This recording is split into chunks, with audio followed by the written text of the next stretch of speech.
hundreds and hundreds and hundreds of people still alive at the times that these words were written in 40, 50, 60, 70 AD. It's not that old. It's getting younger all the time. In doing that, we see that there's proof there. Well, I hope you had a good week.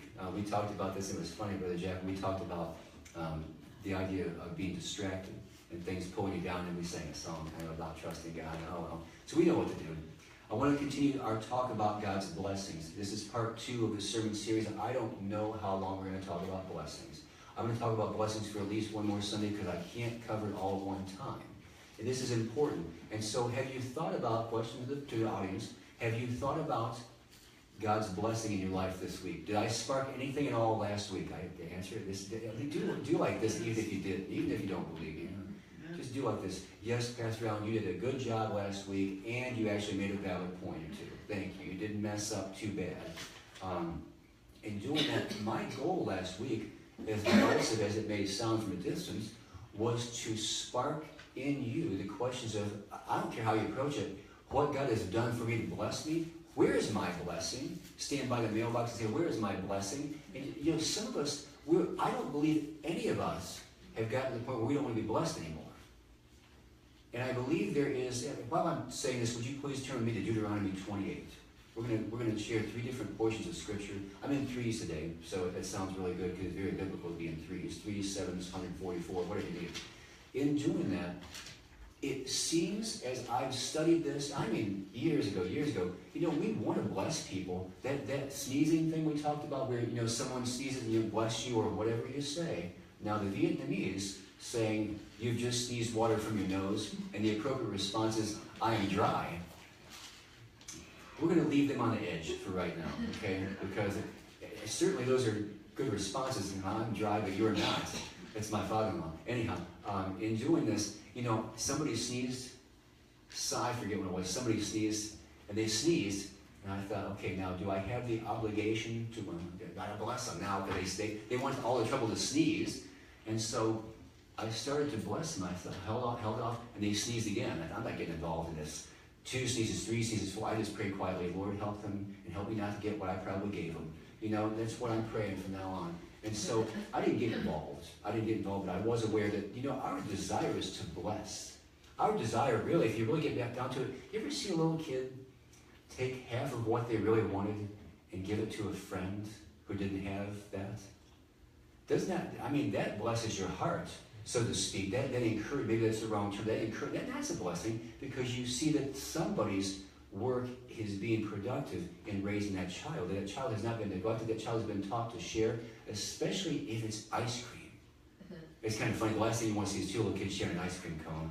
That's the rush way to have. But anyhow, in doing this, we're going to review a couple things. I want to make the point, again, as you turn to Deuteronomy 28, I'm almost there with you. In doing this, I wanted to make sure last week that we were in line for a blessing. You know, sometimes you get in line, and you ever get in one of those lines where it seems more like a crowd than a line, and by the time everything forms, it's formed away from you, and your concession stand at the football game. I'm going. All of a sudden, it seems like I'm in the middle. I'm staring to the blank wall, and everybody else is in line. I want us to be in line for a blessing. This is not a mysterious thing, but I want us to be in line for a blessing. So when things happen, you know, over the years, my question so often has been, well, what are the rules involved in me being blessed? I mean, this is how I was thinking up to 4 or 5 years ago. I'm doing better now. I'm just glad to be thinking, actually. But anyhow, what do I, you know, it seems like other people besides me, everybody besides me has got something going on I don't. They're driving big, nice cars, and they've got this, they've got that. They don't seem like they're mad about everything, and they're not worried about stuff. Sometimes circumstances in life make you feel like everybody else in the world is happier than you. Not true. But you feel like that. And so you begin to think, well, what about my blessing? What about the blessing? What about the blessing? And you start to think about this, and you start thinking, well, maybe I don't know how to get blessed real good. Maybe I'm not even in the right line. Maybe I'm in the wrong. Maybe this concession stand is closed for the blessing. Maybe my blessing, I don't know. And so I want to know, well, what do I have to do to get blessed? I want good things, but I don't really think, you know, we have to be careful because there's not really a formula to all this, but I can give you some guidelines that God gave the Israelites about a bunch of years ago, I don't know how many years ago. In doing this, so sometimes we think there's a little bit of a trap involved with sometimes the blessing we're seeking is what we think we need. guaranteed, if you are having a health concern, well, you need God to bless you. You got blessed in everything else, bless all over the place. But you really want God's blessing to focus on that health concern. And if you need money, you know, hey, God, this one's still empty. I can turn it inside out. Nothing falls out except a wet Kleenex. I need some help here. And so it's funny because your blessing, your inclination toward recognizing whether you're blessed or not, so often hinges on a current situation that you have a need. A current situation where you have a need. That doesn't mean you're blessed or not blessed. It means you got another need. Yes. In this world, the Bible says you're going to have trouble. You're going to have a need. You're going to have something. If we didn't have, keep in mind, I'm not making this as a catch-all, but if we didn't have a need, we might be able to do this without God. Amen. How far away is he going to let us get? Let's read about this for a second. Now let's read about Deuteronomy 28. I'm not going to read the whole thing, but I will make a point to you, and it says very clearly, it's talking about the Israelites in the desert before all that trouble started. It says, if you will fully obey the Lord your God and carefully follow all of his commands I give you today, the Lord your God will set you high above all nations on the earth. All these blessings will come upon you and accompany you if you obey the Lord your God. Let's go home, because I just answered all your questions about how to get blessed. Nobody leave, nobody tune out yet. But you know, there's the secret formula. Here's the thing that nobody wants to tell you at the restaurant, or how I can't share that recipe with you. That's a family secret. I can't. No. That's a trade secret. That's locked in a vault somewhere. I'm not going to tell you how to make Coca-Cola. Are you nuts? In doing this, you just had to start and stop of this message, but don't go home yet, because it says, in order to be blessed, obey God. Yes. Amen. I got that part. I get that. I did that on my own. I understand that, but I want to know what do I have to do? I know 10 Commandments looming over my brain. Oh yeah, those are the 1, 2, 3, 4, 5. Honor God. Don't kill anybody. Don't take anybody's parking space. All those things, okay, are important, and they are valid. They're part of this. But we're going to go just a little bit further, and I just want to share now. God is a true, loving God, because the first thing He told these people was, I want to bless you, be obedient so I can bless you. Here's how. If God was a real world God, so to speak, made out of wood or stone, if He was a lowercase g God, if He was not the one true God, He would have started off with the curse. And sometimes as parents, we do, and we don't share, do what I ask you to do so I can give you good things, so we can have ice cream tonight, because I want to have ice cream. I hope you do. I'm going to use your ice cream. And in doing that, we want to share, but so often as parents, we say, if you pull that on me one more time, don't you give me that look, and you hear all that stuff over and over again. But God starts off, and the worldly gods would say, well, I'm going to have to kill you, destroy your family, sacrifice your kids, I'm going to have to tear off your big toenail, I'm going to have to, but if you manage to, and the gods of this world, the godless gods of this world, lowercase g, they're going to sit around and say, once I coerce these people, and once I damage their self-esteem so bad that they can't really function, they just kind of lay there like a fish in the bank, waving that one fin. Once I get them to a level of subservience, not obedience, there's a difference. If once I have my thumb so firmly pressed upon their neck that it has bruised their skin, then I will tell them, I don't want to stand around like this all day. This is tiring. So I'm going to try to just control them by mind control or by remote control and say, I'm really going to mess you up. But if you don't aggravate me, I might give you something good. Our God approaches it differently. He says, I want to bless you guys. I created you to bless you. I want to give you good things. And it goes on, it says, you will be blessed. Verse 3 of chapter 28, Deuteronomy says, you will be blessed in the city and blessed in the field. God hasn't even told you what you got to do yet. You want to get blessed? He hasn't even told you what you got to do. He's saying, here's all the good stuff I got for you. It's not a sales proposal, but it would work in a sales situation. Here's all the great things I've got for you. Look at all these great features, bells and whistles and everything else. But how much more so is this when it's God's blessing? He says, if you will do what I ask you to do, and if you'll just obey me, because I love you, and if you just love me a little bit and obey me a little bit, you'll be blessed in the city and blessed in the country. Can't miss. There's nothing else besides city and country. The fruit of your womb will be blessed. That's your kids. And the crops, that way they won't aggravate you. And the crops of your land and the young of your livestock and the calves of your herds and the lambs of your flocks. Your basket and your kneading trough will be blessed. You'll be blessed when you come in and blessed when you go out. Doesn't that about cover it? Back then, they didn't have a lot of televisions, cars, anything like that. So what God said, God was talking about the blessing of a wealthy, wealthy person with all this livestock. Back then, livestock was money, if you will. And also your food, you're going to have plenty of food. You're going to have a good family. You're going to be blessed in the city and blessed in the country. So it doesn't matter where you live. You're going to be blessed when you come in and blessed when you go out. Of where? Everywhere. It's going to make you want to visit lots of places or just go through lots of doorways. I'm in, blessing. I'm out, blessing. I'm in, blessing. It's almost like a dance theme, all right? In doing this, I want to be blessed, and God says, you're going to be blessed all the time. It says, verse 7, the Lord will grant that your enemies, there's going to be trouble, don't worry about it. The Lord will grant that your enemies who rise up against you will be defeated before you.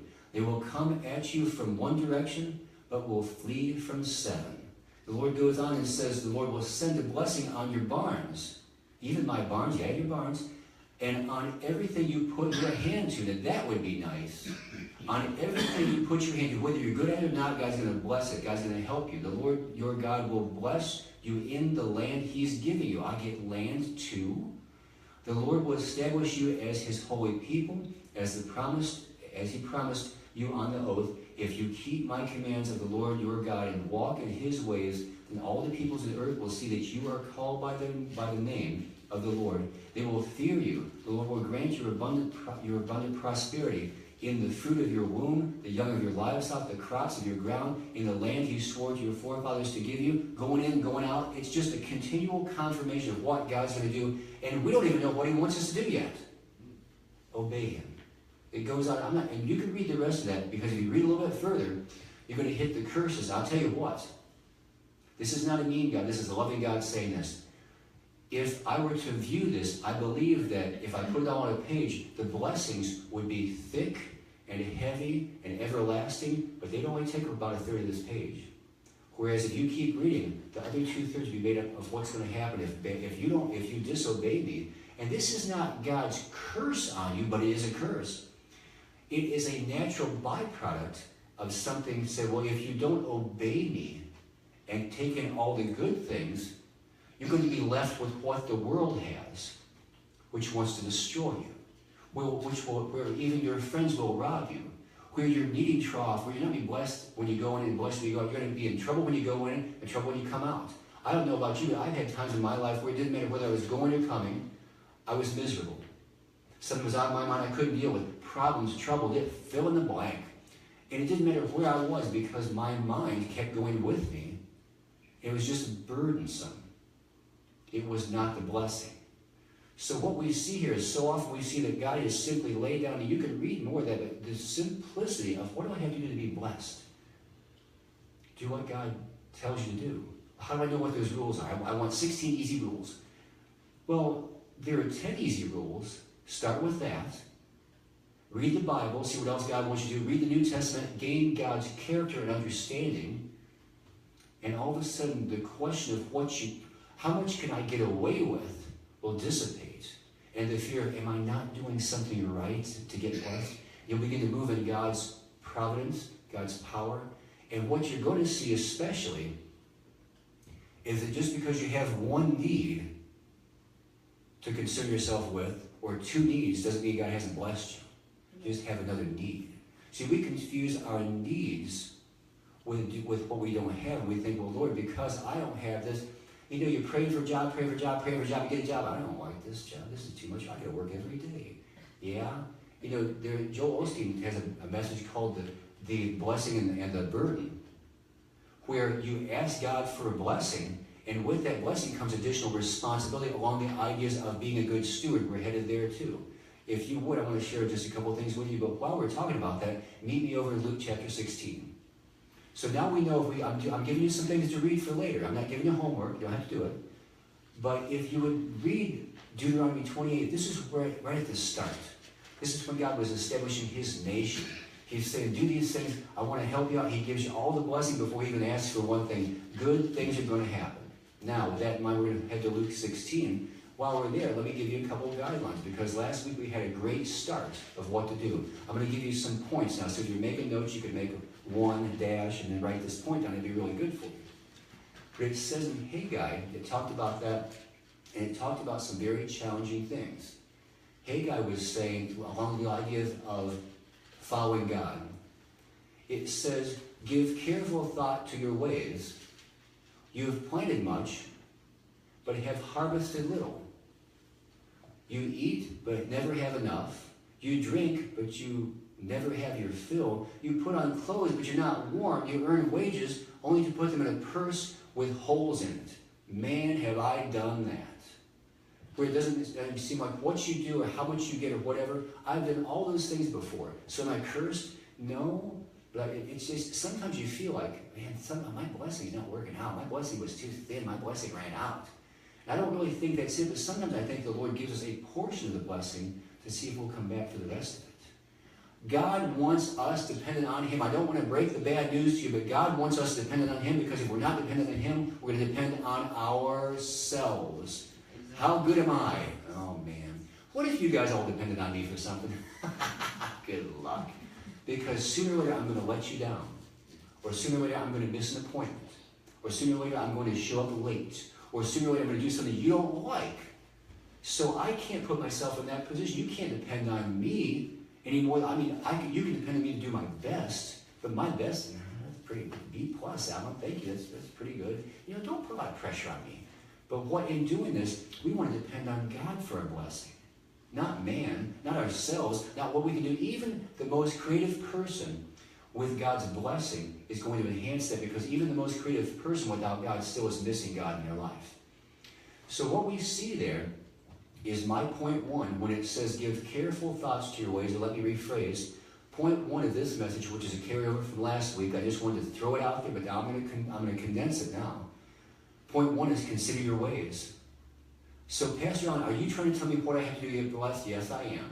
This would be the list of things I'm going to give you. I'm going to give you 3 things today of how to get blessed. It does not preclude the Scripture. It does not ignore the Scripture. It doesn't add or take away from it. It comes from it.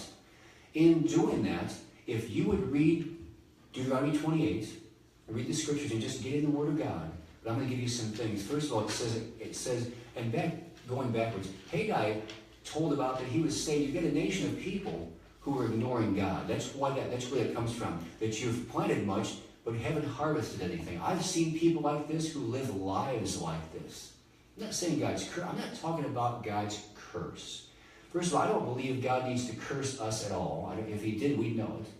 But when we remove ourselves from God's presence, we open up ourselves to an alternate thing that is not purely God's love. Therefore, you're going to get some difficult things. It's kind of like what I talked about depending on me. Don't want to depend on me. I'm going to let you down. God's not. So Haggai was telling them, saying, give careful thoughts to your ways. So consider your ways. That's point one.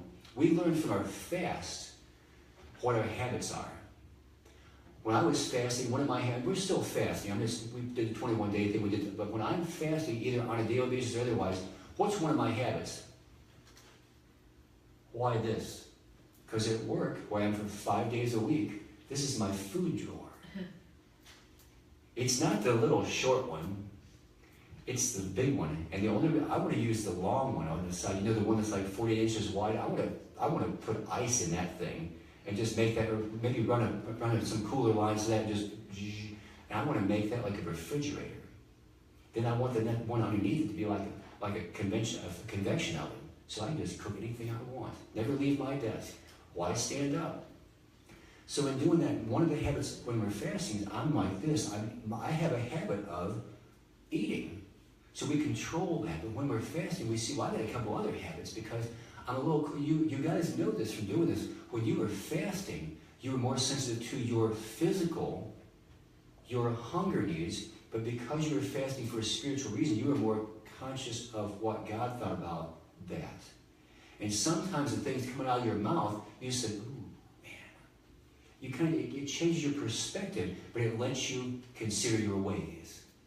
So point number one again, consider your ways or your habits. What is my habit? I'm hungry. So we have to take control. Fasting is wonderful that it teaches you to take control of your habits. Or to evaluate whether that should be, oh, that's a habit, that shouldn't be there. That's a habit, but that shouldn't be there. You know what? Sometimes you're praying and fasting in faith, and you realize, man, this unbelief shouldn't be sitting there every Sunday. This is not, this unbelief hits me on Monday morning, stays with me. Pastor Allen tries to get rid of it. He does pretty good. He's just mad. He whitewashes it. My unbelief, I don't know if God, and we need to get down to the point where we trust God, whether we feel like He's blessed us sufficiently right now for this one thing or not. I'll again make the point with you, if there were 5,000 things that God has blessed us with, and 5,001 was still undone, we'd be praying about this 5,001. Lord, 5,000 things from God. We're worried about this one. Oh, Lord, I don't feel like You've blessed me. We get so focused on our need, we forget so often. So consider your ways, your habits. This is the first thing we want to do. In order, what's the formula for getting blessed? Well, the first thing is think about what you're doing. From a parental standpoint, if that was your child, would you bless that? You can't throw a rock through that window and have me buy you ice cream. That's somebody's car. What's wrong with you? You did that on purpose. You did it again. What do you mean you did it again? What do you mean you went to the car dealership? And so you're just throwing rocks through every window you see. Well, you can't be blessed.